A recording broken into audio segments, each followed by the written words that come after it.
요즘에 사실 이런 댓글들이 많아요. 뭐냐면 전세 제도를 없애더라. 집값이 너무 폭등한다. 전세 대출을 다 해주다 보니까 자꾸 집값을 밀어 올리니까 네. 집값이 자꾸 도망가면 올라가기만 하잖아요. 처음에 전세가가 한 1년 전만 해도 오르지 않았어요. 역전세가 나는 경우가 많이 있었고, 대신 또 그 주인하고 세입자하고 짜고, 솔직하게 말씀드리는 거예요. 이런 건 데이터에 안 나오는 얘기입니다. 짜고 전세가를 올리면 이제 보험 받는 비용이 더 올라가니까 오히려 역전세인데 주인이 집값을 올려달라고 그래요. 이런 경우도 있었거든요. 이제 그렇게 시작했는데 지금은 진짜 전세가가 올랐어요. 그렇죠. 동의하십니까? 동의합니다. 근데 일단 지표로만 보면 지금 한 53주 정도 상승했거든요. 전세 가격이. 근데 그 전에 69주가 하락했어요. 그러니까 최근에 일단 여러분들이 아셔야 될 게 뭐 언론이나 전문가들이 굉장히 자극적으로 얘기하고 전세가가 엄청나게 올랐다고 얘기하는데 오른 건 맞습니다. 근데 오른 게 그래서 월별 주간으로 오른 거고요. 좀 기준으로 보면 사실은 예를 들어서 2022년보다 올랐냐? 평균적으로 보면 그렇진 않다.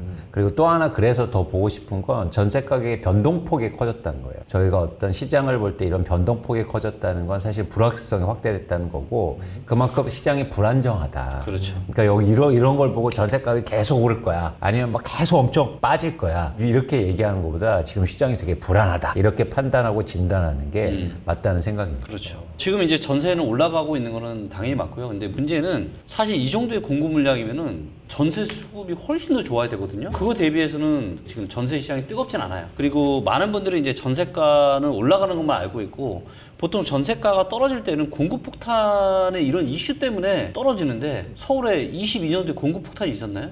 없었잖아요. 없었는데 전세가가 매매가보다 더 급락을 했었죠. 네, 그렇죠. 그래서 너무 과도한 이런 급락이 있었고 지금 이제 회복해가는 과정이고 그래서 일단은 전세는 좀 안정적으로 지금 가고 있다. 그리고 일부 이제 매매도 좀 돌아서고 있다. 이게 현재 지금 상황이죠. 이 두 분하고 대화를 나누면 왠지 좀 마음이 편한 게 뭔가 정확하게 데이터를 콕콕 집어서 얘기해 주니까 제가 기존에 그냥 알고 있던 이런 내용들을 이렇게 데이터 수치로 얘기해 주니까 너무 고마워요. 이걸 좀 현실적으로 제가 얘기하면 사실 부동산 중에 전세가가 지금 오르고 있다라고 말하는데 사실 52% 정도는 전세가가 오히려 하락 계약된 경우가 더 많습니다. 또 중요한 것은 아파트의 전세 가격만 좀 올랐다. 그렇죠. 오르고 있다. 이거죠. 그렇죠. 나머지 일반 주택이나 빌라나 오피스텔은 전세가가 내려가고 그러니까 너무 우리가 아파트 하는 바람에 아파트 가격이 이렇게 좀 전세가가 올라간 게 아닌가 네. 그런 생각이 드는데 그래서 사실 이 전세 제도를 없애자 라는 댓글들이 많이 있어요. 어떻게 생각하세요? 그러니까 이게 개정 규정을 정확하게 해야 되는데 전 전세를 제도로 보지 않아요. 그러니까 뭐냐면 현상으로 봐요. 그러니까 한국의 부동산 시장에서 이런 어떤 여러 가지 상황에 맞춰서 나타난 현상이죠. 그렇기 때문에 제도라고 하면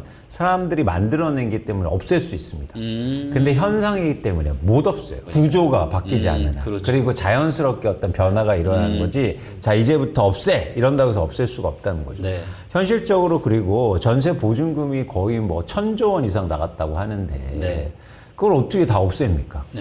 돈을 어디서 끌어올 수가 없잖아요. 그렇죠. 그런 차원에서는 저희가 현실적으로 보면 뭐 일부에서는 전세 제도가 없어져야 뭐 집값이 떨어지고 이런 말씀을 하시는데 그건 사실 감정적인 말씀이시고 중요한 건 뭐냐면 이 전세가 한국에서 없어지긴 어렵다라는 걸 가정하고 시장을 얘기해야 된다는 겁니다. 맞습니다. 자, 근데 이제 사실 전세 관련해서는 가장 큰 문제가 사실 전세 대출이잖아요. 원래는 2000년대만 하더라도 전세 대출이라는 것 자체가 아예 없었어요. 대출이 안 해주고 그냥 순수 내 돈을 가지고. 그렇죠. 그렇죠. 근데 2010년대 초반부터 이게 전세 대출이 생겨난 거거든요. 예. 그리고 전세 대출을 받을 때 원래 우리가 신용 대출을 받든 그 다음에 주택 담보 대출을 받든 내 신용도나 소득이나 이런 걸 다 보잖아요. 네. 근데 전세 대출은 어때요? 집 보고 해주잖아요. 집 보고 해주잖아요. 그냥 그쵸, 그쵸. 상관없이 그냥 해준다고요. 그렇죠. 그렇기 때문에 이 어떻게 보면 2010년대 초반부터 시작된 손쉬운 대출 때문에 전세가가 계속 상승을 했고 여기에 매매가를 더 밀어 올렸던 거죠. 그렇기 때문에 전세 대출이 저는 굉장히 좀 심각한 문제가 아닌가. 그래서 그걸 없애자. 아니요, 지금 없애자라는 게 아니라 이미 없애자라는 논의가 지금 되고 있습니다. 그게 뭐냐면은 스트레스 DSR이에요. 그래서 스트레스 DSR은 주택담보대출, 신용대출, 기타 대출 여기에 대해서 가상금리를 부여하고 가상금리를 부여하니까 대출 한도가 줄어드는 거거든요. 그렇죠. 자, 근데 여기에 지금 가계부채가 다시 증가를 하다 보니까 이제는 전세 대출을 DSR에 포함시키자. 그냥 막 해주지 말고 그 사람의 소득이나 이런 것들을 좀 보고 부채 상환 능력을 보고 전세 대출을 해주자라는 논의가 실제로 지금 진행되고 있어요. 사실 전세 대출을 해준다는 것은요, 서민층과 중산층들의 어떤 주거의 복지를 위한 거라고 봐요. 그런데 이제 이걸 악용한 그렇죠. 사례들이 많이 있고, 아파트에서는 그런 일들이 이제 갭 차이가 좀 많이 나다 보니까 그런 일이 좀 적은데, 특히 그 빌라, 네. 신규 빌라 같은 경우는 전세 대출을 아예 끼고 이걸 살 수 있는, 맞아요. 아예 이런 것- 사기 목적으로. 사기 목적으로 출발 자체부터가 국가 돈이기 때문에 그거를 이제 뭐 쉽게 생각하고 오히려 분양가도 자기네 마음대로 올려요. 적정 분양가가 만약에 3억인데 이걸 그냥 5억이라고 해요. 5억이라고 해서 뭐 4억 얼마 대출받게 하고 분양받은 다음에 도망가고, 그럼 어차피 이건 뭐 한 3억이면 분양하면 본전이었으니까 오히려 1억 5천이 남는, 이런 사기를 칠 수밖에 없는 구조를 만들어 놓고 사업을 하게 만드니까 사기꾼이 많이 늘어나는 거다. 맞습니다. 이건 제 개인적인 생각인데요. 지금 만약에 전세 대출 양을 확 줄이면 아마 그 집주인들 네. 난리 날 겁니다. 그렇죠. 지금 맞아요. 가장 민감한 문제예요. 그죠? 그래서 확 줄이자라고 말하는 사람은 거의 뭐 매맞아 죽어요. 그런데 제가 볼 때는 우리나라 지금 경기 안 좋지 않습니까? 그리고 우리가 뭐 어디 상가에 가서 햄버거 하나를 먹어도 햄버거 가격이 엄청 비싸요. 김밥도 비싸고 다 비쌉니다. 그 비싼 이유는 뭐냐면 이 상가나 이런 부동산의 가격이 너무 비싼 거예요. 그러니까 당연히 비싸죠. 왜 인건비 올라갔잖아요. 인건비가 올라가고 부동산 가격이 좀 내려가면 좋은데 그게 아니라 그냥 마냥 다 거품이 껴서 올라가니까 경기가 안 돌아가는 거예요. 전세 대출 문제에 있어서 전세 대출금을 좀 줄일 필요가 있지는 않겠느냐라고 저는 생각을 하는데. 근데 되게 중요한 말씀이신데 이게 어쨌든 경제나 자산시장이나 금융시장은 연관이 돼 있거든요. 맞아요. 무슨 얘기냐면 이런 거죠. 대표님 말씀하신 것처럼 전세대출은 예를 들어서 주거 취약증과 그리고 임차인을 위한 제도입니다. 근데 역설적으로 그게요, 무주택자를 더 안 좋게 만들어요. 말씀하신 것처럼 그 대출 받아서 그래 나는 좀 저리로서 싸게 나 전세를 살고 있어. 근데 그 전세 대출이 많이 증가하면서 전세금이 올라가니까 그걸 통해서 집을 사니까 집값이 올라요. 그렇죠. 그러니까 무주택자에서는 조금 시간을 길게 보면 더 나쁜 결과를 초래하는. 그거를 옛말로 따지면 언발에 오줌 넣기라는 거예요. 그렇죠. 근데 저는 2015년 이후 17년 때는 이게 갭 투자를 엄청 활용되면서 저는 어떤 표현을 쓰는지 아십니까? 언발에 도끼 찍는다. 통계를 어떻게 보면 2017년도에 전국에서 갭 투자하는 건수를 보면 2만 건이 채 안 됐는데요. 네.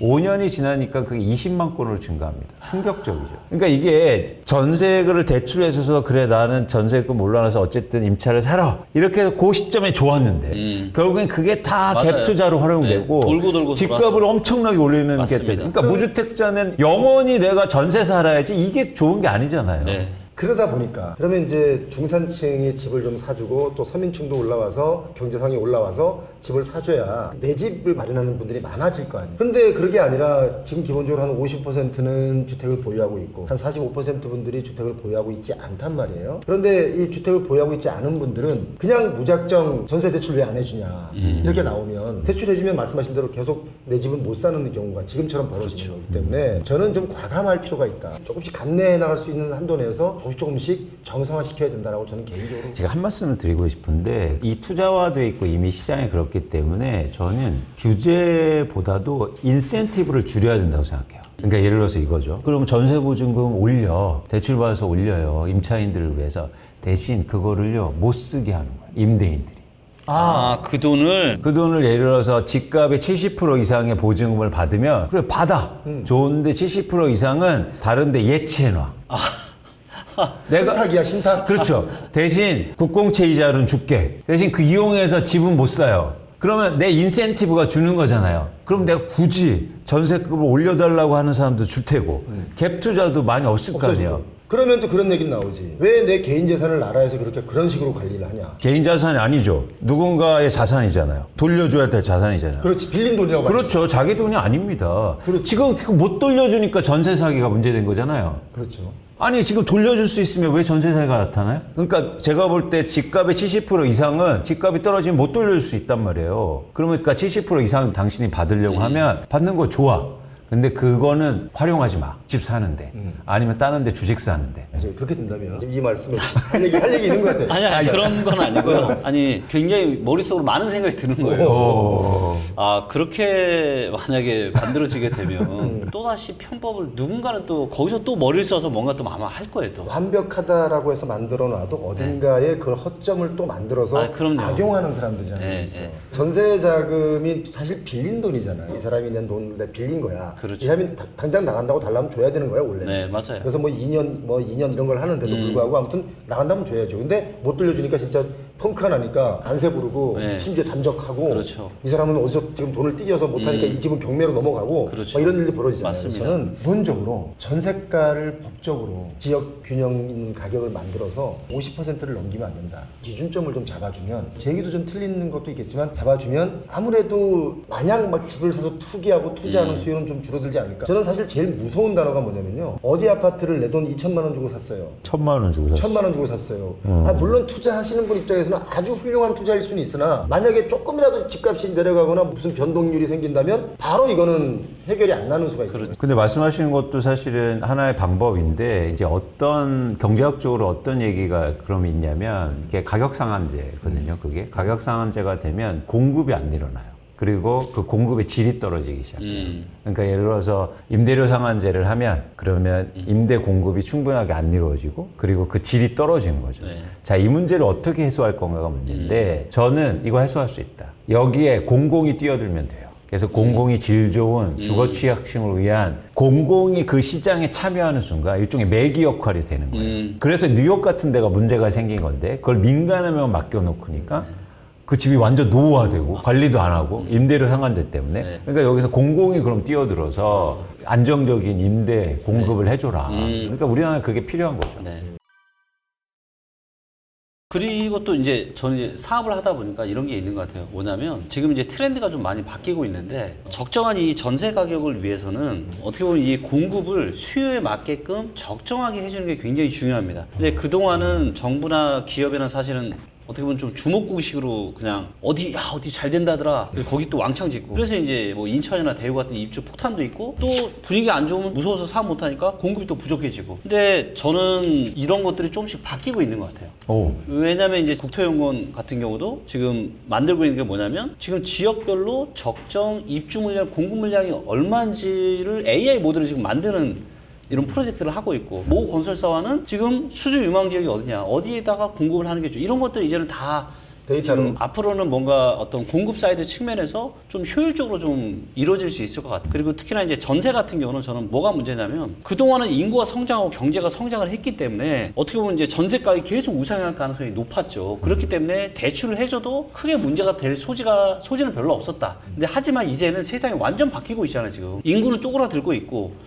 최근에도 나온 뉴스에 의하면 지금 2006년 통계작전 이래로 실질 근로소득이 가장 크게 하락을 했습니다. 사람들 호주머니에 돈이 없어요. 이런 상황이기 때문에 무분별하게 전세를 대출을 막 해줬다가는 이것들이 나중에 사회적인 문제가 좀 될 수 있기 때문에 물론 그렇다고 이걸 또 아예 없애면 또 심각한 문제가 발생할 수 있기 때문에 어떤 큰 방향 설정을 공공에서 좀 잘해서 전세 제도가 연착륙할 수 있게 만들면 너무 좋을 것 같아요. 저는 우리 김기현 대표님 말씀하신 것 중에 동의하는 것 중에 하나가 뭐냐면 네, 네. 사실 우리가 수요를 예측하거나 수요가 있는 곳에 공급을 하잖아요. 네. 물론 신도시의 경우는 공급을 해놓고 와서 살아라가 신도시의 개념이지만 근데 저는 무분별하게 공급을 한 것에 미분양이 나니까 그걸 정부에서 어떻게든지 해결해 주려고 계속 이걸 떠안게 만드는 뭐 1가구 1주택자들이 좀 여유 있으면 하나 더 사라 뭐 2개 더 사라 계속 이렇게 사실 그렇게 따지면요 계속 건설사는 공급을 할 것이고 남들은 그걸 계속 빚을 내서 그걸 사줘야 되는 상황이 생기거든요. 그렇죠, 그렇죠. 그래서 지금 이 문제가 된 거예요. 공급 먼저 하지 말고 수요 먼저 체크하고 공급하자. 그렇죠. 공급하고 나서 미분양이 얼마가 났어요. 뭐 부동산이 위험해요. 이런 얘기 안 했으면 좋겠어요. 네, 근데 지금 그런 시장이라는 거예요. 맞아요. 그러니까 되게 중요한 말씀하셨는데, 그러니까 이거는 경제의 큰 패러다임이 바뀌었어요 이미. 그러니까 뭐냐면 말씀하신 게 과거에는 공급이 수요를 창출하는 시장이었죠. 그렇죠. 근데 이제 우리가 지금 마주하고 앞으로 오는 대한민국의 부동산 시장은 수요가 공급을 창출하는 시장이에요. 말씀하신 것처럼. 근데 건설회사하고 뭐 지금 집을 사는 사람들도 옛날의 패러다임이에요. 그래 공급이 있으면 수요가 있을 거야. 아니요. 천만의 말씀. 맞습니다. 이제 앞으로 수요가 중요합니다. 그렇기 때문에 건설회사들이나 집을 짓거나 집을 뭐 투자 목적으로 사거나 임대차를 공급하거나 이걸 꼭 유념하셔야 된다. 공급이 있어서 수요가 따라오는 시장이 이제 절대 아닐 거다. 그 중국 부동산이 사실 중국 경제의 발목을 탁 잡고 지금 중국이 성장하지 못하게 하고 망하게 만드는 게 중국의 부동산이 문제가 굉장히 커요. 그 이유가 뭔지 아세요? 중국 부동산의 경우는 일단 공급부터 때려야 돼. 그 땅은 전부 다 나라 땅이에요. 그걸 빌려서 주거용이든 뭘 지어서 분양하거나 뭐 한단 말이에요. 그러니까 뭐냐면 중국은 어떤 일이냐면 큰 길 하나 차이로 이쪽에 5,000세대를 줘요. 근데 얘가 미분양이 났어. 그럼 여기 수요가 없다는 거잖아. 그럼 이 길 건너 이쪽에는 아파트를 안 지어야 되잖아요. 그렇죠. 근데 이쪽에 6,000세대, 7,000세대 또 짓는다? 미분양이 났어. 그럼 또 저쪽 동네에 또 져요. 그래서 왜 그런가 봤는데 계속 미분양이야. 근데 이게 또 어떤 악순환이 생기냐면 어차피 미분양 날 거 대충 져도 된다고 해가지고 건물이 삐딱하게 아파트 사람들 막 이렇게 기울어서 사는 게 이렇게 막. 근데 그러다 보니까 부동산이 계속 졌는데 이 시행사들이나 이런 데가 이제 망가지기 시작하는 거예요. 얼마 뭐 1,000만 원, 2,000만 원 망가진 게 아니라 수십조로 망가지는 거예요. 결국 그 돈 다 은행에서 빌려서 그런 거 했는데 다 안 된 거죠. 우리나라도 마찬가지예요 지금. 그래서 공급을 마냥 하면 수요는 있을 것이다. 근데 그것도요. 저렴하게 공급하면 수요는 있을 수 있어요. 구형 아파트를 내가 빠져나와서 신규 아파트에 들어가는 재미가 있거든요. 그러면 뭔가 될 수 있는데 그렇지 않아요. 너무 고가에 이게 분양이 되다 보니까 못 받아준단 말이에요. 지금 우리 저 이광수 의원님 잘 아시다시피 우리나라 지금 신규 아파트 입주율이 몇 %인지 아시죠? 지금 한 60% 정도면. 65%가 안 네. 되잖아요. 그럼 뭐예요? 나머지 35% 이상은 입주가 아니라는 거잖아요. 그쵸. 그럼 뭐예요? 근데 입주가 안 되는 이유를 따져보면 뭐냐면 기존에 있는 아파트가 팔리지 않아서요. 네. 그럼 이 기존에 있는 아파트를 내가 새 아파트로 가려면 이 사람이 이걸 사줘야 되는데 네. 이 사람이 이걸 못 사준다는 거야. 공급이 넘쳐나는 거잖아요. 지금. 근데 전세가는 오른다 그러고 전세 대출은 또 많이 받고 여러 가지 지금 악순환으로 가고 있다. 제 의견을 딱 마지막 결론하면 전세금을 과감하게 정부에서 규제해라. 그동안은 너무 무분별하게 해줬다. 근데 맞아요. 이거를 어느 정도의 규제는 아니지만 어느 정도의 좀 기준을 가지고 이제는 좀 할 필요는 있다. 하나 더 질문할게요. 우리 저 김기현 대표님께 만약에 네. 전세 제도가 정말 만약에 전세 현상이 사라진다. 그러면 집값은 하향 안정화가 될까요? 어떻게 생각하세요? 그렇지는 않을 것 같습니다. 어. 전세가 없어진다면 결국은 수요는 월세로 몰릴 수밖에 없겠죠. 그러면 이제 월세가 또 상당히 많이 올라갈 수 있겠죠. 그럼 근데 어차피 이게 집값은? 또다시 매매가를 밀어올린다? 이거는 잘 모르겠어요. 근데 중요한 거는 어떤 우리가 가격을 결정하는 기준이 수요와 공급이 있다라고 치면은 자 그러면 전세가 없어졌어요. 그럼 월세로 몰리겠죠. 월세에 대한 수요가 많아지는데 중요한 거는 뭐냐면 집 가진 사람 입장에서는 그런데 소비자 입장에서는 보면 지금 2006년 이후로 가장 지금 실질 근로소득이 지금 곤두박질 치고 있는데 월세를 낼 돈이 어딨냐고요 지금 계속 낼 돈이. 나 먹고 살기도 힘들어 죽겠는데.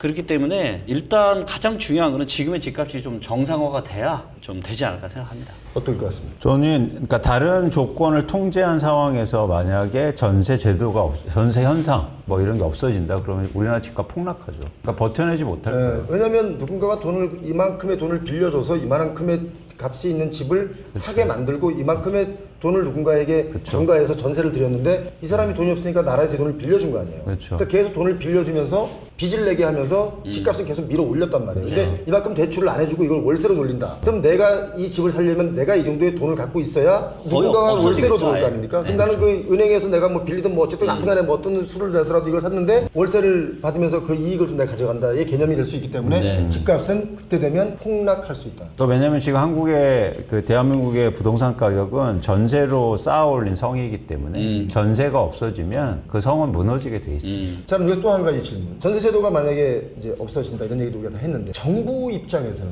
전세 제도를 없앨 생각이 있을까요? 없을까요? 없죠. 이걸 알기 때문에 전세를 없애면 한국의 집값이 폭락한다는 걸 알기 때문에 사실 이걸 없애면 큰일이 일어나니까. 그렇죠. 갑자기 우리가 이제 선진국 반열에 올라갔다 갑자기 후진국 반열로 떨어질 수 그렇습니다. 있고. 그렇습니다. 어떻게 생각하세요? 지금 전세 대출만 규제를 해도 지금 큰일이 날 수 그렇죠, 있는데 그렇죠. 전세 자체가 아예 없어진다라면은 이거는 사실 상상하기 힘든. 네. 전세 제도를 없앤다는 것은 사실 좀 제가 볼 땐 불가능하기 때문에 불가능하죠. 어쩌면 전세 제도라는 게 이게 아까 말씀하신 대로 제도나 뭐 현상이라기보다는 이게 문화일 수 있거든요. 문화가 이렇게 잡혀 있기 때문에 갑자기 그 문화를 없앨 수는 없기 때문에 저는 제가 주장하는 것은 그 전세가율 요즘에 맞추는 거 보면 126% 집가에 하지 않습니까? 근데 그것도 지금 그 빌라를 가지신 분들은 그걸 올려달라. 그래야 전세가 들어오고 뭐 이런다. 그렇죠. 이런 주장들을 많이 하시는데 전 거시적으로 국가를 위한다면 그걸 좀 낮춰야 되지 않느냐라는 게 제 개인적인 생각입니다. 저는 왜 이렇게 얘기하냐면 국가가 살기 위해서, 우리 모두가 살기 위해서는 그래야 된다. 제 개인만 생각하면 전세가율을 더 국가에서 더 보장 더 많이 해줘가지고 막 거품 더 많이 일어나게 하고 그러면 안 된다라는 말씀을 제가 드린 겁니다. 그렇습니다. 아니 근데 그런 걱정을 하는 게 그리고 그런 생각을 하시는 게 근원적으로 본인이 잘 살기 위한 큰 길이에요. 맞아요. 그러니까 본인만 생각하면 그거 오래 못 갑니다. 맞습니다. 다 같이 살고 그렇죠. 우리나라가 잘 살아야 나도 부자가 되고 같이 동반해서 잘 살게 되는 거지. 나만 잘 살아야지. 그거는 불가능해요. 어떤 시대에도 없었고 어떤 부자도 그렇게 해서 된 사람은 없습니다. 그러니까 경제 성장의 원동력은 혁신에서 오는데 혁신은 어디에서 오냐면 내가 저렇게 될 수 있다고 믿을 때 그래야 노력하게 돼요. 너무 멀리 있으면 포기하게 되고 일 안 해요. 그래서 우리나라가 전 그게 가장 걱정돼요. 우리나라의 젊은 세대가 이렇게 높은 집값에 대해서 포기하게 되는 순간 그러면 삶의 의지가 없어지잖아요. 여러분 혹시 더 좋은 아파트에 살기 위해서 좀 오래된 구축에 견디며 참고 있는 몬테크라고 하는 거 그런 거 하고 계십니까? 사실 뭐 몬테크에서 좋은 아파트로 이사 가서 이 시세 차익을 많이 얻고 자산 가치가 늘었다는 분들이 작년까지는 굉장히 많았습니다만은 요즘 최근 몬테크가 왜 필요하냐라는 얘기들이 나오기 시작했는데 오늘 그 이야기를 중점적으로 두 분 모시고 얘기를 나누고 있습니다. 우리 어떻게 살 것인가 베스트셀러 작가 이광수 의원님 어서 오십시오. 안녕하세요. 리치고 데이터 어플로 요즘에 아주 대박을 치고 있는 김기현 대표님 어서 오십시오. 네, 반갑습니다. 자, 오늘 이분들과 함께 이거 좀 짚고 넘어가고 싶었던 얘기 중에 하나가 재개발 사실 좀 어렵지 않습니까? 일기 신도시 선도지구 선정 얘기도 올 11월 달에 발표하겠다라는 얘기도 나오는데 뭐 지금 거기 오래된 아파트에 사시는 분들이 녹물 나오는 데도 있고 하니까 좀 빨리 됐으면 좋겠다 싶은데 이게 공사 비용이 또 만만치 않고 강남 반포에 서초 반포에 레미안 온밸리가 지금 입주를 해서 뭐 좀 시간이 지났는데 네. 거기 재건축하는 기간에도 거기 조합원들은 그 인근에 5층짜리 아파트 이런데 오래된 아파트에서 몬테크들을 많이 했어요. 저는 그 산쟁이니까 제가 너무 잘 알고 있고 네. 그래서 과연 이 문제 앞으로 이게 통하는 시대일까 아닐까 네. 이 부분에 대해서 한번 얘기를 나눠보겠습니다. 요즘에요 해외 유튜브 중에 강남에 빈민가가 있다, 한자촌이 있다. 그 산 밑에 있는 그렇지 구자로 시작하는 네. 구 류용. 개발된다 하면서도 안 되고 한 지가 벌써 너무 오래돼가지고 그렇죠. 거기 또 맞은편이 개포동이잖아요. 그렇죠. 개포동 예전에 개도 포기한 동네인 거 아시죠? 맞습니다. 그 시절부터 이제 구룡마을 좀 관심 있게 봤죠. 거기를 이제 해외에서 볼 때는 신기한 거예요. 대한민국의 부동산 시장이 너무 신기하다. 한쪽은 정말 삐까뻔쩍한 막 네. 대단한 막 그 퀄리티의 아파트들이 있는데 길 하나 차이로 여기는 완전히 지금 뭐 빈민촌이다. 완전 뭐 빈민촌이죠. 1950년대냐 막 이런 얘기들이 해외에서 이슈가 되고 있는 거예요. 네. 그래서 흔하게 나오는 말들이 뭐 아파트를 모시고 산다. 네, 그렇죠. 그리고 그게 2010년대 초중반부터 2021년, 22년까지는 너무 잘 통했죠. 네, 왜? 들고만 있으면 계속 올라가니까. 다들 아시지만 이 부동산 시장의 상승기를 두 개로 나누면 전반전이 있고 후반전이 있는데 재건축, 재개발이 가장 좋은 시장은 언제냐면 상승장의 후반전이에요. 왜냐하면 재건축, 재개발에 있어서 중요한 변수가 여러 개가 있지만 제일 중요한 건 땅값이거든요. 그렇죠. 땅값. 그래서 땅값이 되게 높을 때 재건축, 재개발로 시선이 많이 쏠립니다. 근데 땅값이 높다라는 거는 상승장의 후반전이거든요. 그래서 재건축, 재개발이 상승장의 후반전에 아주 뜨거운 건데 문제는 뭐냐면 지금은 부동산 시장의 대세 하락장도 전반전이 있고 후반전이 있거든요. 예. 대세 하락장의 전반전은 뭐냐? 대늦게 바운스가 나타나요. 왜냐하면 사람들이 기대감이 있으니까. 그리고 여전히 지금은 그런 과정 속에 있는 거고. 근데 떨어지니까 땅값이 떨어지고 후반전이 되잖아요. 그럼 후반전은 이제 상당한 또 하락이 나타납니다. 반등 없이.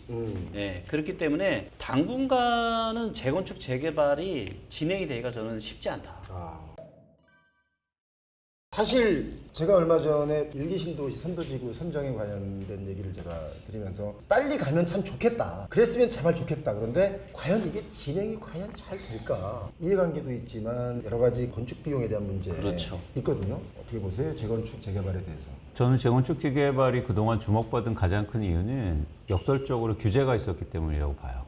자산시장에서 가격이 오르는 가장 쉬운 조건은 희소성이거든요. 그렇죠. 그래서 규제가 있었기 때문에 재건축 재개발이 희소성이 있었던 거죠. 무슨 얘기냐면 한 아파트 단지가 안전진단에 통과돼.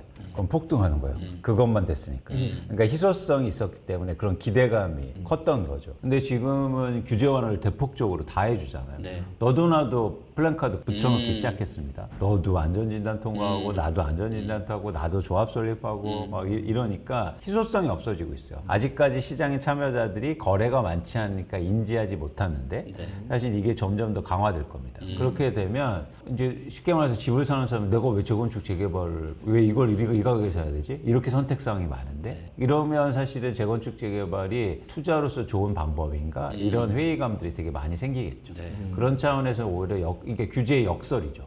규제를 풀으니까 막 가격이 오를 줄 알았는데 오히려 풀수록 가격 자산이 안 오르고 네. 오히려 빠지는 현상이 앞으로 강화되지 않을까 보고 있습니다. 이거 독특한 해석이라고 네. 제가 볼 때는 네. 저는 재개발 재건축이 이제 자재값 오르고 뭐 인건비 오르고 어쩌고 해서 이제 공사비가 다 오르니까 앞으로 상당히 어려울 것이다. 특히 그래서 이제 어떤 게 되냐면 이거 보세요. 강남의 반포 22차 아파트가 재건축하는데 평당 건축비가 책정된 게 1,390만 원이었는데 깎아서 1,300만 원이에요. 근데 아직 땅도 안 파고 있어요. 뭔가 협의가 안 됐다는 얘기야 지금. 그런데 지방에 어디 재건축을 하면 평당 1,300만 원 합니까? 안 하잖아요. 고급화 시킨다는 거예요. 계속 이렇게 고급화 전략으로 우리 아파트 단지가 최고라는 것을 내세우기 위해서 그 조합에서 이걸 끌고 나가다 보면 결국은 돈이 없어서 돈이 말라서 못할 것이다. 그 생각이 들어서 몬테크라는 단어가 이제는 앞으로는 좀 무색해지는 시기가 오지 않을까. 네, 맞습니다. 이게 당분간은 재건축 재개발의 시대가 오지 않을 거예요. 그럼 일기 선도 지역 그 선정하는 문제는 어떻게 생각하세요? 그러니까 이게 거기가 전부 다 고층이잖아요. 고층이다 보니까 사업성이 안 나오는 거예요. 그래서 묶어서 개발해라 라고 지금 하는 거죠. 근데 재건축 조합을 혹시 해보신 적 있으시죠? 그럼요.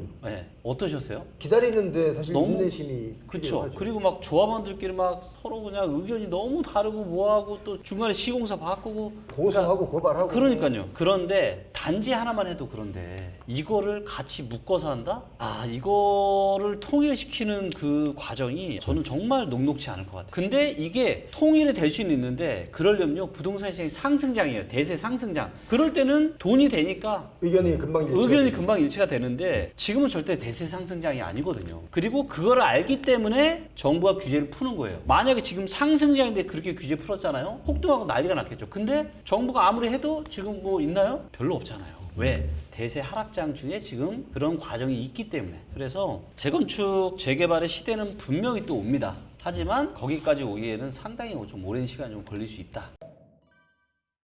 근데 이 선도지구가 대표님 말씀하신 것처럼 되게 흥미로운 건데 뭐냐면 자체적으로 수익성이 안 되니까 혜택을 주고 이렇게 한다는 거잖아요. 그러면 일시적으로는 이제 시장에 변화가 있을 수 있어요. 그러니까 예를 들면 선도지구 지정됐다고 하면 그게 이제 10% 내외니까 네. 그러면 매매 가격이 오르고 누군가 높은 가격에 사는 사람이 있을 거예요. 그럼요. 근데 그 지점이 더 위험한 거라는 거죠. 왜냐하면 이렇게 선도지구가 선정되려면 가장 중요한 조건이 동의율이 높아야 네, 되는데 근데 손바뀜이 일어나면 그럼 이해관계가 달라지기 시작합니다. 아. 그러면 오히려 사업이 안 될 수가 있는 거예요. 그렇죠. 그러니까 예를 들어서 동의가 90% 했는데 그 중에서 누군가는 팔고 나가. 그럼 새로 조합원이 들어올 거 아니에요? 그럼 이게 권리관계가 더 복잡하게 되고 네. 그럼 다시 또 해야 되고 이런 과정이 있을 수 있다. 그렇기 때문에 만약에 이걸 진짜 하고 싶으면 일개 신도시 선도지구 선정된다고 하면 그 단지는 토지허가 제한을 둬야 돼요. 아, 거래 못하게. 예. 그게 그 조합한테도 좋아요. 빨리 갈 수 있으려면 그렇죠. 선바뀜 되고 나면 여러 가지 이해관계가 또 붙으니까. 그렇죠. 그런데 그거를 안 할 거죠. 왜요? 팔고 나가려고 다 하기 때문에. 이걸 알아요, 선수들은. 이거 선정되는 순간, 아니, 이런 일기 신도시예요. 노후주택 보면 자가 점유율이 50%가 안 됩니다. 그러니까 무슨 얘기냐면 50% 이상은 투자로 갖고 있는 사람들이에요. 10년 동안 기다릴 생각이 없다고요.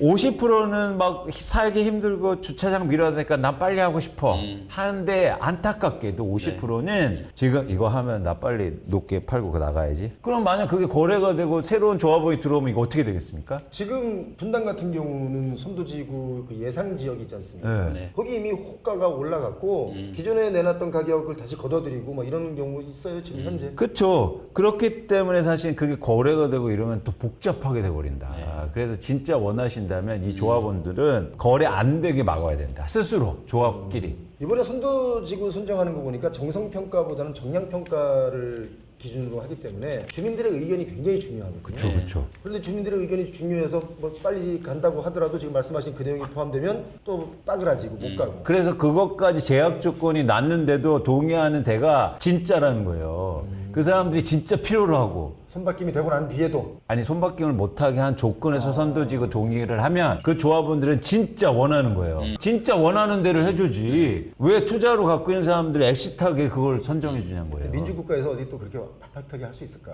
다 의견이 진짜 다른데. 저는 제가 분당 가서 선도 지역 예상 지역을 제가 다녀왔잖아요. 와서 제가 직접 취재를 다 했는데 가슴 속에 있는 얘기를 그대로 한 게 있어요. 그게 뭐냐면 빨리 새 아파트에 살고 싶다. 나도. 그런데 분담금은 한 1억 선. 아, 두 가지가. 그러니까 공존하는 거예요. 아. 분담금은 나는 이미 집을 보유하고 있으니 이걸 좀 새롭게 용적률도 많이 올려줘서 내가 큰 돈 들이자고 난 새 집에 살고 싶고 또 사업성이 좋으면 분양을 통해서 이걸 다 커버할 수 있으니까 그렇죠. 그렇게 하게 해줘라. 가 이분들의 대다수 자기들 자산 지키는 맞아요. 거니까 그걸 뭐라고 할 수는 없잖아요. 네. 다 그러고 있고 일산도 마찬가지고. 근데 과연 그게 그렇게 해서 우리 위원님 말씀처럼 전 잘 안 갈 것 같아 불안감. 그러니까 그게 표 대표님이 가서 이제 거주하시는 분들을 인터뷰했지 소유하신 분들을 해야죠. 그러니까 강남에 있는데 분당에 그 아파트 소유하고 있는 사람 딱 하면 이렇게 얘기하실 거예요. 저 선도지구 하면 바로 팔 거예요. 그럼 거기 안 살고 보유하고 있는 분들은 그렇죠. 그리고 저 가격 오르면 팔 거예요.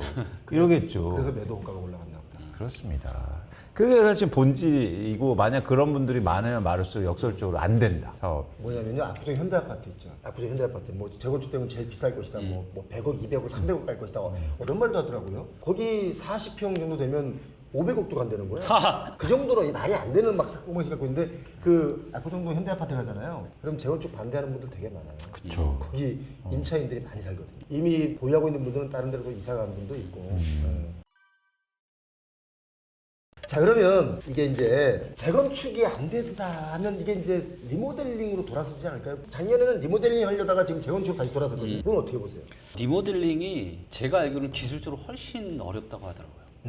아예 재건축을 하는 것보다. 그러니까 재건축은 아예 다 부시고 새로 짓는 거잖아요. 근데 리모델링은 뼈대는 남겨두고 이거를 뭐 옆으로 늘리거나 위로 늘려서 하는 건데 그래서 이게 기술적으로 굉장히 어렵다고 하더라고요. 재건축은 개혁이고 네. 리모델링은 그냥 보수고. 그래서 리모델링을 또 하다가도 이게 좀 쉽지 않고 그런 부분들이 굉장히 많은 것 같아요. 그리고 늘리는 데도 한계가 있고. 그래서 저는 리모델링은 조금 이거는 쉽지 않다라고는 보고 있고 결국은 인테리어 해야죠. 아니 그 얘기 나온 김에 참 인테리어 해야지라고 하니까 갑자기 떠오르는 게 네. 은마 아파트 있지 않습니까? 아, 네. 강남의 재건축의 대명사가 은마 아파트긴 그렇죠. 한데 은마 아파트에 제가 아는 변호사, 검사, 의사 이런 분들이 상당히 많이 살아요. 거기에 사자들이 많이 살아요. 근데 그분들이 본인들이 보유하고 있는 집들을 수리를 했어요 얼마 전에. 아, 네. 네. 그래서 아니 재건축 들어가는 아파트를 왜 수리를 할까 아. 했는데 재건축이 요연한 거야. 갈 길이 아직도 멀었어. 거기는 지금 희망 고문을 지금 몇 번째 하는지 몰라요. 맞습니다. 그러니까 이런 희망 고문 당하다 보면 나중에는 탈출하는 사건이 생기는 거지. 예, 맞습니다. 그래서 이 몬테크라는 것도 그렇고 이제 그런 시대가 좀 많이 갔다. 그럼 앞으로 우리는 어떻게 해서 네. 나름 그 좋은 아파트, 깨끗한 아파트 이런 아파트에 살 수 있을까? 어떻게 하면 좋을까요? 그러니까 음마 아파트 같은 경우는 제가 데이터를 좀 보는데 지금 46년 차 아파트예요. 거의 50살이 다 돼가는 지금 반백년이 다 돼가는 아파트인데 여기가 지금 재건축 사업 단계가 사업 시행 인가만 지금 8개월째 하고 있습니다. 그리고 요거 사업 시행 인가 끝나면은 그 다음에 관리 처분 인가가 들어가고 이제 본격적으로 진행이 되는 건데 이게 이제 사업 시행 인가가 이제 얼마가 걸릴지를 알 수 없는 여기 거예요. 얼마 전에 또 그 서로 고발하고 고소하는 사건이 있어가지고 지금 뭐 조합장이 왔다 갔다 하고 막 그래요. 네. 워낙 단지가 크다 보니까 아까 말씀하신 대로 위원님 말씀하신 대로 뭔가가 이제 이렇게 같이 합쳐지고 좀 규모가 커지면 더 늦게 가는 거야. 이거. 그렇죠. 이거 하나 하는데도 지금 이렇게 지금 오랜 기간이 걸리고 그런데도 사업이 진행이 안 되잖아요. 얼마나 좋은 입지예요. 저 음아파트는 실거주 비율이 아마 40%될 겁니다. 네, 60%가 투자 목적으로 갖고 있어요. 아 투자 목적. 네, 60%가 투자 목적으로 갖고 있어서 그러니까 본인이 거기서 거주하고 있고 힘들면 분담금을 좀 내고 그리고 이렇게 사업 속도 진척이 빨라지는데 소유주들 다 모아놓고 투표하면 분담금 얼마 내 그리고 돈 얼마 벌을 수 있어 이 얘기를 하니까 그렇죠. 그러니까 사실은 사업이 저거 벌써 뭐 한 20년 전부터 계속 안전진단 얘기하고 이랬잖아요. 여기서 한 가지. 여기가요. 공무원들이 많이 살아요. 보유하고 있는 분들 중 은퇴하신 분들도 많이 보유하고 있고 서초의 반포 원베일리에도 그런 공무원분들이 많이 보유하고 있었어요. 그런데 반포 원베일리 같은 경우는 그때는 분담금이 뭐 좀 비싸다 해서 막 그 조합원들끼리 서로 뭐 얼마를 더 내야 되는데 뭐 되냐 안 되냐 막 말들이 많았는데 지금 보니까 그때 당시 분담금은 분담금도 아니야 보니까 지금 막 난리가 났기 때문에. 그렇죠. 그런데 음마아파트 같은 경우도 만약에요 은퇴하신 공무원분이 있고 뭐 연금으로 받아서 사시면서 이렇게 거기 거주하는 분도 있고 아니면 뭐 외부 나가신 분도 있겠지만 그분들이 과연 재건축 비용을 낼 수 있을까? 그러니까 지금 강남이라고 해서 여러분들 착각하시는 것 중에 하나가 강남은 무조건 비싸고 다 돈이 많다라고 생각하는 분들이 많은데 내가 살다 보니까 집값만 이렇게 많이 뛰어서 뭐 자산 가치가 얼마라는 거지 내가 지금 돈을 많이 벌고 있기 때문에 거기 사는 건 아니다. 그렇죠. 강남에도 좀 그렇게 소득이 낮은 분들이 있어요. 왜냐면 연세가 드시면 소득이 낮을 수 그렇죠. 없죠. 그렇죠. 현금 유동성이 어쩔 수 없으니까. 없죠. 네.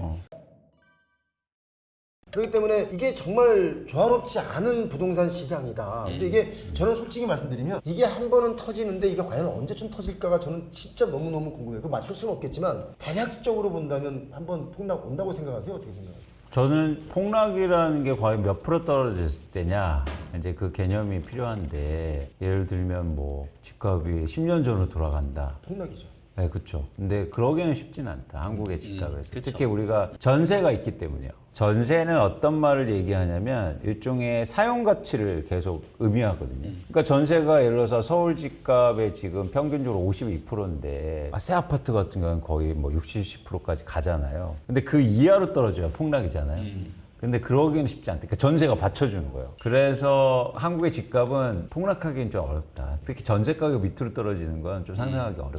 음마아파트 지금 거래가가 좀 낮아졌어요. 맞습니다. 근데 한 말씀만 더 드리면 음마아파트 이런 이제 재건축 아파트는 전세 비율이 엄청 낮잖아요. 낮죠. 그렇기 때문에 만약에 이 폭이 이렇게 떨어지면 사실 크게 떨어질 수는 있습니다. 우리 이제 대표님은 어떻게 해요? 저는 이제 전부 다 데이터로 보니까 지금 PIR 소득 대비하는 아파트 가격을 보거나 주택 구입 부담 지수를 봤을 때 데이터가 이야기하는 거는 서울은 최소 15에서 많게는 30%까지 하락할 수 있다. 그리고 그런 시기는 저는 뭐 빠르면 올해 가을 연말, 늦으면 내년 어느 즈음 정도가 되지 않을까. 지금 이 말에 댓글이 뭐라고 달릴지 제가 예상해 볼까요? 김기현 대표 정신 차리세요.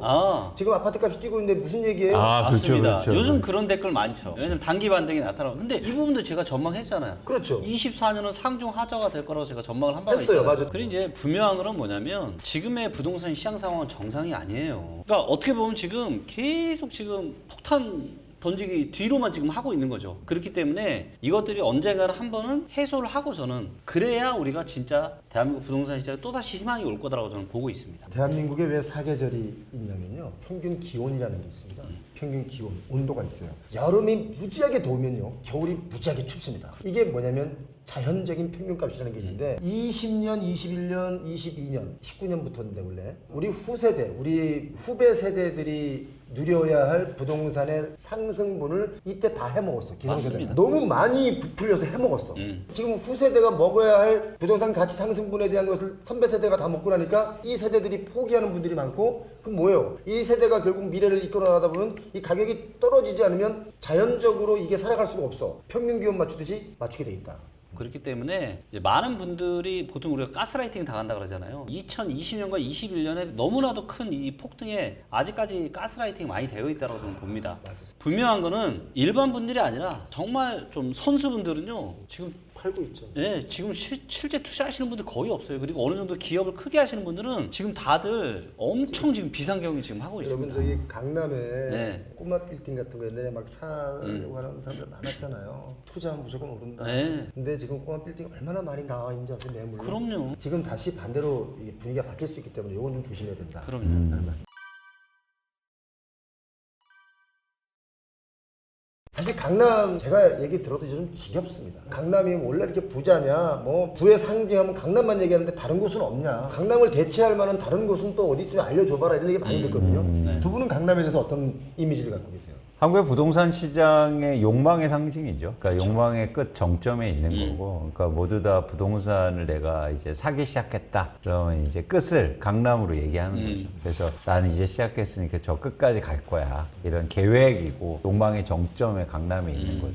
그래서 독특하게도 한국에 이르러서 집을 정주하는 연수가 평균적으로는 6.6년 뭐 이렇게 되거든요, 수도권이. 그런데 오랫동안 거주한 분들을 제거하고 보면 3년이 안 돼요. 막 이사 다니고. 그러니까 왜 이사를 가겠어요? 집을 샀다가. 그러니까 집을 사고 강남까지 가려고 하는 거죠. 그러다 보니까 저는 강남이 결국에 한국의 부동산의 욕망의 상징이다. 이렇게 이제 이해합니다. 우리가 이제 보통 명품들 좋아하잖아요. 근데 부동산으로 따지면은 한국의 대표 명품이 강남인 거죠. 그래서 이제 강남 이렇게 얘기들을 좀 많이 하는데, 근데 사실 부동산이라는 거는 이제 현재 모습 대비 앞으로의 미래의 모습이 어떻게 바뀔 거냐가 또 가치에 굉장히 많은 영향을 미치잖아요. 그러다 보니까 송동구 같은 경우도 최근에 많이 떴잖아요. 원래 송동구가 이 정도 제가 이 근처에 대학을 다녔기 때문에 원래 이 정도 아니었거든요. 그래서 이제 동네 자체가 바뀌면 이제 그 동네 위상이 바뀌는 건데, 자 그러면 강남을 봤을 때 강남의 위상이 뭔가 더 획기적으로 좋아질 만한 뭐가 있을까를 생각을 해봤을 때는, 물론 이제 삼성역 인근에 이제 대규모로 이제 개발되는 이런 강력한 호재가 있긴 하지만 뭔가 추가적으로 여기를 뭐 개발을 하거나 이럴 수 있는 땅 자체가 거의 없는 상황이잖아요. 그런 측면에서 보자라면은 앞으로 이제 제일 좋아질 지역 중에 하나는 저는 용산이지 않을까. 왜냐면 일단은 뭔가 대규모로 개발할 수 있는 큰 땅들이 있기 때문에 용산 쪽이 조금 더, 또 진짜 부자들을 보면은 사시는 동네들이 있잖아요. 뭐 청북동이나 많이들 또 살고 계시는 그런 동네가 있죠. 그러니까 우리나라가 이 지역에 대해서 더 민감하게 생각하는 게, 물어보면서 어디 사세요가 아니고 어떻게 물어보는지 아세요? 실내지만. 그러니까 왜 어디 사는지를 왜 실내에서 물어봅니까? 그건 뭐냐면 어디 사는 거에 대해서 사람들이 뭔가 예민하게 반응한다는 거예요. 저 강남에 살아요. 그럼 실내이지 않는 거죠. 그런 것처럼 이게 점점 더 그런 그렇지. 지역적인 차이가 커지다 보니까 그걸 물어보는 것자 신뢰되고, 네. 그 이면에는 뭐냐면 그런 욕망이 있는 거죠.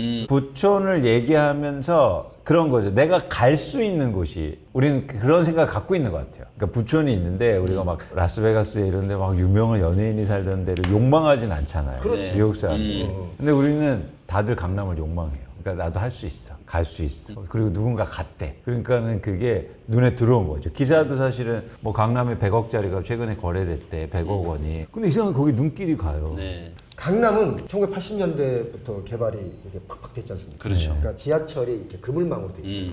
그러다 보니까 역세권 아닌 동네가 없어요. 다 지하철 나와서 걸어서 몇 분 거리에 다 강남에 그렇죠. 집들이 있고 일자리가 있어. 그러니까 강남 하는 거예요. 그런데 강북의 경우는 그렇게 그물망으로 안 돼 있어요. 그래서 저는 신도시를 개발할 때 제 얘기는 좀 앞뒤가 안 맞는 말이긴 합니다만, 뭐냐면 지하철 먼저 놓고 교통 먼저 해놓고 아파트 지으세요. 아파트 지어놓고 실컷 고생시킨 다음에 그때 지하철 들어가고. 김포 시민들의 열망이 뭔지 아세요? 지하철 5호선 연장, 또 새로운 지하철 노선 들어오고, 골드라인 그거 뭡니까? 두 개 달랑. 지옥라인이라고 하죠. 그러니까 그런 거 좀 안 했으면 좋겠다.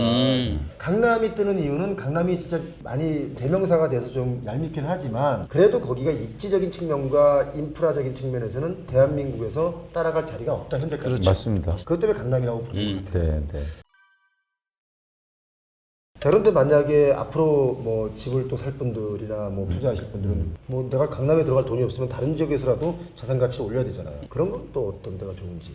일단 저는 강동구가 좀 괜찮을 것 같아요. 강동구. 왜냐면은 입주 물량이 서울에 이제 부족한 게 맞는데, 물론 후분양 포함은 좀 많지만, 근데 이제 입주 물량이 제일 많은 데가 이제 강동구거든요. 입주 물량이 많다는 얘기는 단기적으로 봤을 때는 전세가 하락이나 이런 부정적인 측면도 있지만, 좀 더 길게 보면 동네 자체가 바뀌는 거거든요. 그렇기 때문에, 그리고 이제 그쪽에 뭐 세종 고속도로가 또 제2 경부가 또 뚫리잖아요. 그런 부분들도 좀 긍정적인 부분이 있는 것 같고. 서울 수도권에서는 일단 강동구를 좀 지켜봐라. 네. 오히려 물량 많이 나올 때 지켜봐라, 이 뜻이죠. 그렇죠. 왜냐하면 동네 자체가 바뀔 거니까. 저는 사실 지역을 무차별하게 보는데요. 그러니까 예를 들어서 이거죠. 어떤 지역이, 서울 안에서 어떤 지역이 올랐다가 많이 빠진 지역을 좀 좋아합니다. 그러니까 저는 그런 좋다 나쁘다, 특히 환경이 좋고 나쁘다, 바뀐다, 이게 되게 주관적이라고 봐요. 그러니까 예를 들어서 뭐 역세권이 500m가 역세권인지 1km가 역세권. 난 걷기 좋아해서 난 2km도 역세권이라고 생각해. 그러니까 굉장히 주관적이잖아요. 그렇죠. 그리고 교육이 좋다는 데가 예를 들어서 뭐 명문대를 많이 가는 거냐, 아니면 미국의 학교를 많이 보는 거냐. 되게 주관적이죠. 그래서 그런 가치는 주관적이기 때문에 가격이 더 중요하지 않을까. 그래서 예를 들어서 제가 집을 산다면 높게 올랐다가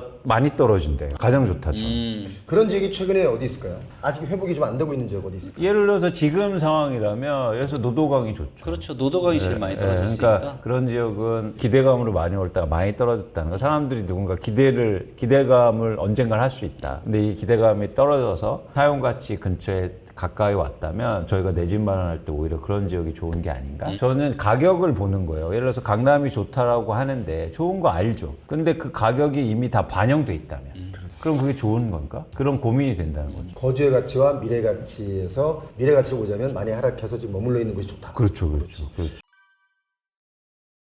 요즘에 또 그런 말이 있습니다. 이 서울 중심에서 벗어나서 뭐 외곽 지방 도시는 앞으로 그럼 가격이 오를 기회가 없느냐 이런 분들 많이 있거든요. 어떻게 생각하세요? 그런 얘기를 하잖아요. 인구와 일자리가 몰리는 서울, 수도권만 올라간다. 데이터를 보면 전혀 그렇지 않거든요. 지금 지방 중에서도 일자리가 느는 지역이 굉장히 많아요. 많아요. 굉장히 많습니다. 그렇기 때문에 그리고 많은 분들이 기억 못 하시겠지만 2008년에 금리 때 한번 떨어지고 2009년에 데드캣 바운스 왔다가 그리고 쭉 하락했을 때 요때 지방은 거의 다 올랐습니다. 수도권이 떨어지는 동안 지방은 30에서 50% 이상씩 올랐어요. 반대로 서울은 떨어지고 그땐 지방만 오르고. 그렇죠. 그리고 이런 현상은 앞으로 또 저는 반복이 될 거라고 봅니다. 물론 지방의 모든 지역이 오른다라는 건 아니지만 지방 중에서도 일자리가 늘고 그리고 공급이 주는 이런 지역들이 있거든요. 그렇기 때문에 지방에서도 저는 앞으로 기회는 계속 있을 거다. 그게 저희가 잘 보셔야 될 텐데 이제 어쨌든 한국이 저성장으로 가잖아요. 근데 토지라는 건 유한하지 않습니까? 그렇죠. 근데 저성장으로 갈 때 핵심은 뭐냐면 투자를 하는 관점에서 볼게요. 투자를 관점에서 저성장으로 갈 때 핵심은 뭐냐면 비용을 줄여야 돼요. 그렇죠? 근데 예를 들어서 가장 비용을 줄일 수 있는 건 사실 토지 가격이거든요. 근데 어디가 토지가 쌉니까? 지방이 싸. 그렇죠. 근데 예를 들어서 기업 입장에서는 서울에 이제 지을 수가 없잖아요. 네. 토지가 너무 비싸니까. 네. 근데 지방 어딘가에 지을 거예요. 그렇게 되면 그 지역이 엄청나게 좋아질 수 맞습니다. 있거든요. 사실 그게 제가 기다리는 거예요. 그런 변화가 있을 거예요. 그리고 실제로 올해 정부가 발표를 했잖아요. 기업 혁신 파크라고. 그래서 몇 군데 지역을 기업 혁신 파크로 이미 선정을 했어요. 미국도 비슷한 변화가 일어나는데 미국은 지금 북쪽에서 남쪽으로 사람들이 이동하고 있거든요. 그리고 모든 뭐 대부분의 투자는 예를 들어서 남쪽에서 이루어지고 있어요. 이유는 뭐냐면 부동산이 싸기 때문에. 그러니까 이게 밸런스라는 게 중요해요. 자산시장에서는. 맞습니다. 그래서 지금 사람들은 이런 얘기가 주류가 이렇거든요. 양극화가 심해질 거고 뭐 서울로 집중될 거야. 뭐 이런 얘기를 하는데 저는 아닐 수도 있다. 그래서 지방에 그런 투자가 있으면 완전히 달라지는 거예요. 그럼요. 사실 그런 걸 보시면서 조금 더 장기적으로 보면 오히려 더 지방이 좋은 데가 더 나올 수도 있다. 그럼요. 이렇게 생각합니다. 저는 지금 이광수 의원님 말씀하신 것은 우리가 인구 급성장, 인구 급팽창 때 경기가 막 살아나고 이럴 때 그렇죠. 그럴 때는 맞는 말이다 생각이 들었는데 최근에는 좀 그 말이 좀 안 맞는다라고 생각이 드는 것도 있어요. 그런데 지금 말씀 듣고 나서 제가 이제 변화가 살짝 제 심기에 온 게 뭐가 있냐면 전라도 광주시, 광주직할시에 가면 그 상무지구라는 곳이 있는데 신도시예요. 맞습니다. 그 구도심이 있지 않습니까? 광주 시내. 그 구도심의 집값보다 상무지구의 집값이 훨씬 비쌉니다. 맞습니다. 그리고 구도심에 뭔가를 분양을 하면 잘 안 돼요. 그럼 뭐예요? 이제 구도심에서 인구가 신도심으로 넘어간 거예요. 자, 이제 예를 들면 이 수도권으로 따지면 남양주에 있던 분들이 별내 신도시, 다산 신도시로 이동하고 그렇죠. 옥정 신도시 뭐 이런 데 가지 않습니까? 그러면 어차피 구형 주택을 버리고 신규 아파트나 신규 주택으로 이동한단 말이에요. 신규가 몰리는 지역은 아파트 값이 뛸 수 있고 부동산 가격이 오를 수 있다. 하지만 구형은 조심해야 된다. 그러니까 이게 저성장의 전형적인 모습이거든요. 기업도 뭐냐면 고성장할 때는 사실 매출이 중요해요. 매출을 계속 키우는. 그런데 저성장으로 가면 비용을 줄이는. 맞다. 그러니까 지방의 부동산 차원에서는 지방이 현저하게 비용을 줄일 수 있어요. 개발하기 쉽다는 거예요. 쉽게 맞아요. 말해서. 그렇죠. 그래서 그런 개발이 지방이 이루어지면 완전히 우리나라가 또 다른 혁신을 만들거든요. 네. 그게 근데 전 혁신이라는 단어가 자본주의를 성장시키는 원동력이에요. 만약 이 상태로 계속 가면요, 우리나라는 진짜 희망이 없습니다. 이렇게 양극화가 심해지고 지역별로 이렇게 편차가 크면. 그런데 저는 그렇게 안 간다. 왜냐면 거긴 희망이 없으니까 희망을 찾겠죠. 그건 바로 이런 변화예요. 그래서 많은 분들이 예측하지 못한 일이 일어날 수 있다. 그래서 잘 보시라. 지방에 그런 지역이 나올 수 있다. 네. 얼마 전에 그 평화누리도 평화누리. 네. 평화누리 특별자치도 경기 남부는 경기 남도 북부 지역을 새롭게 이름을 지었는데 이런 걸 지었어요. 그래서 이게 뭐 이름이 중요하냐 네. 이거 개발 먼저 발전시킨 다음에 이름은 그때 가서 정하라 뭐 이런 얘기를 제가 한 적이 있는데 경기 북부는 투자로서 가치가 없다 이렇게 말하는 분들이 정말 많습니다. 그 점에 대해서 어떻게 생각하시는지. 일단 부동산 시장에 영향을 미치는 데이터들이 많기는 하지만 길게 봤을 때는 일자리가 굉장히 중요한데 일자리 데이터를 보면은 경기도 북부는 일자리가 너무 턱없이 작아요. 근데 경기도 남부는 일자리가 굉장히 많다라는 거죠. 그리고 확장적인 측면에서도 경기도 남부 쪽으로 밑으로 내려갈 게 많잖아요. 근데 경기도 북부로는 위로 올라갈 수가 없죠. 확장이 없잖아요. 그렇기 때문에 그런 이유들로 인해서 이제 수도권 남부 쪽에 이제 많이 발전을 좀 한 게 아닌가. 그러니까 안타까운 게 이게 개발 차원에서는 사실 북부가 인프라가 막혀 있잖아요. 그러니까 서울에 막혀 있고. 왜냐면 너무 많이 살잖아요, 사람이. 그러니까 예를 들어서 쉽게 말해서 거기에 공장을 만들어서 한국까지 가려면 서울을 관통해야 되는데. 그렇죠. 3시간, 4시간씩 걸리면 어떻게 합니까? 그래서 서울의 큰 걸림돌이다. 여기가 발전하는데. 또 하나 뭐냐면 저는 그래서 송도가 주거지로 했으면 안 돼요. 큰 항만 이런 데로 가서 중국을 타겟으로 해서 했으면 북부가 개발됐을 거예요. 근데 송도가 막고 있어요. 인프라를. 그러니까 이게 북부가 지금 꽉 막혀 있다고. 인천의 주거단지와 그 다음에 서울의 이 거대한 인구 때문에 북부가 막혀 있지. 이걸 뚫지 않으면. 근데 이제 아주 큰 모멘텀이 있지 않습니까? 통일이요? 그렇죠. 그러면 위에 인프라가 뚫리잖아요. 이게 엄청난 그 기회인데 만약에 그런 게 오면 완전 달라지겠죠. 그런데 그 이전에는 너무 지금 막혀 있다. 그렇죠. 그러니까 결국에는 내가 공장을 하면 여기서 생산한 걸 수출하고 이송하고 이래야 되는데 그렇죠. 거기가 너무 열악한 맞아요. 거예요. 예전에 그 일기신도시 분당 나오고 뭐 일산 나오고 그럴 때 처음에 서울 사람들이 기대가 가졌던 곳이 분당 쪽보다는 일산 쪽에 기대가 더 컸었어요. 뚜껑을 딱 열어보니까 기대는 일산 쪽이 더 많이 했는데 분당 쪽이 더 큰 거예요. 왜 그런가 봤더니 처음에 일산 쪽에 일자리 직주 근접이라 그래서 여의도, 모아포, 광화문 이쪽하고 가까운 곳이 그렇죠. 일산이잖아요. 그러다 보니까 아 이게 이제 베드타운으로서의 완벽한 지역이다. 그래서 기대를 했는데 뚜껑을 딱 열어놓고 보니까 강남 쪽에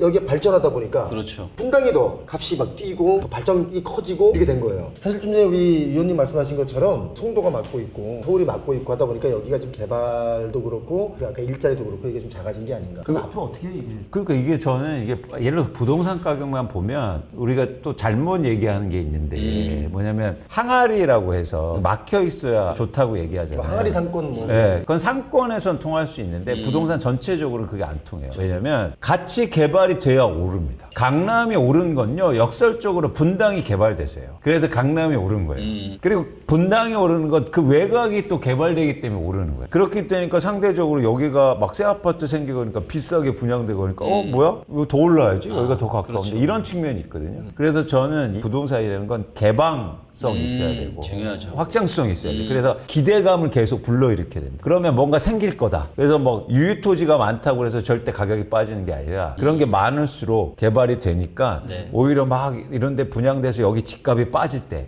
사야 돼요. 저는 이 말씀에 끝 말씀에 저 동의해요. 뭐냐면 부동산 가격이 지금 많이 하락하고 있다. 많이 하락했다. 이 얘기는 어쩌면 살 수 있는 시간이 오고 있다 왔다 이렇게 볼 수도 있는 거잖아요. 맞습니다. 근데 이제 데이터를 보면 확률적으로 굉장히 높은 2차 하락이 올 가능성이 굉장히 많기 때문에 아마 제 책을 처음부터 보신 분들은 아실 거예요. 제가 2018년에 빅데이터 부동산 투자에서 제일 좋은 지역 3개를 제가 꼽았습니다. 서울, 그 다음에 대전, 그리고 전남. 이 3개 지역은 굉장히 많이 상승했어요. 그때 이후로. 근데 지금은 정말 여러 가지 데이터가 너무너무 위험해요. 그리고 상반기는 괜찮지만 하반기로 가면 갈수록 뭔가 진짜 문제가 생길 가능성이 아주 높다. 그래서 한번 제 말을 안 믿으셔도 괜찮습니다. 한번 지켜보세요. 두고 보시고 저는 또 그래요. 누구라도 틀릴 수 있다. 저도 틀릴 수 있다라는 생각을 이만큼은 가지고 있어요. 그리고 혹시라도 틀리면 저는 제 나름의 데이터 기준이 있기 때문에 제가 복귀를 하고 제가 이걸 더 저를 성장하고 발전시키는 계기로 제가 삼겠습니다. 혹시 틀리면 마냥 상승한다라고 말씀하시는 분들의 그 논조를 분석을 하면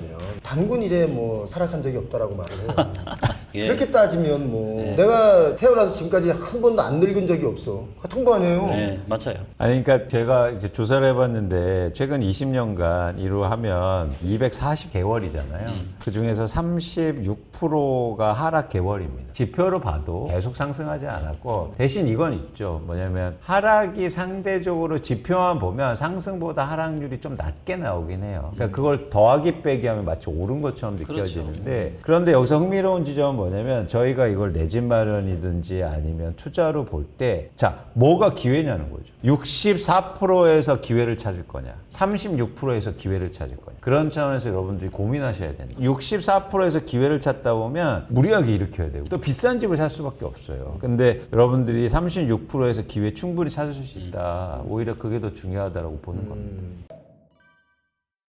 자, 머니인사이드 저희들의 이야기가 여러분의 어떤 그 정보에 현명한 판단을 하는 데 도움이 됐으면 좋겠습니다. 우리 이광수 의원님, 김기현 대표님, 그리고 저 표영호 수고했습니다. 고맙습니다.